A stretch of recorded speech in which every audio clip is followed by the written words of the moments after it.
આજે આપણે વાઇટ 46માં આવ્યા છે અને અહીંયા જે પણ ફેમિલીઝ રહેવા આવી છે એમને આજે આપણે એમના રિવ્યૂઝ લઈશું કે એમના અનુભવો આપણી સાથે શેર કરે. તો આવો આપણે મળીએ.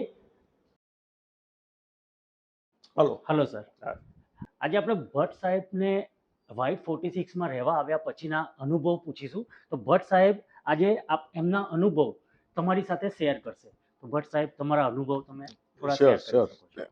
હું અહીંયા રહેવા માટે આવ્યો સપ્ટેમ્બર 2023થી.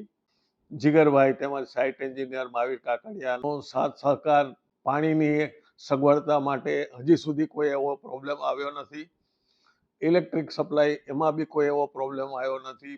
આજુબાજુનું વાતાવરણ એકદમ સરસ, સ્વચ્છ હવા ઉજાસ એ પણ મળતો રહે છે.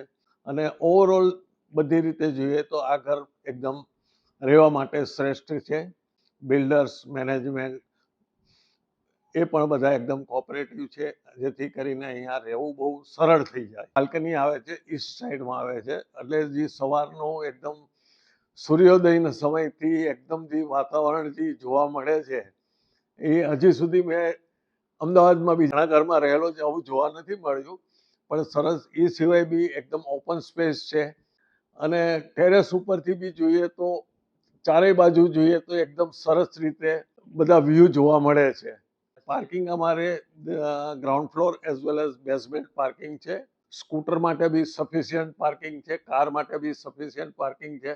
બેક સાઈડની અંદર નાનો એવો પ્લોટ બનાવેલો છે. નાના બાળકોને રમત ગમત કરવું હોય તો રમવું હોય તો બી રમી શકાય. નાના મોટું કંઈ ફંક્શન કરવું હોય, નાનો મોટો કોઈ પ્રસંગ કરવો હોય તો થઈ શકે. અને અત્યાર સુધીમાં બધા જ એ લોકો નવા રહેવા આવ્યા છે કે ઘરનું વાસ્તુ પૂજન હોય કે બીજું કોઈ પણ પૂજન હોય તો જમણવારની બધો ત્યાં જ ગોઠવે છે અત્યાર સુધી.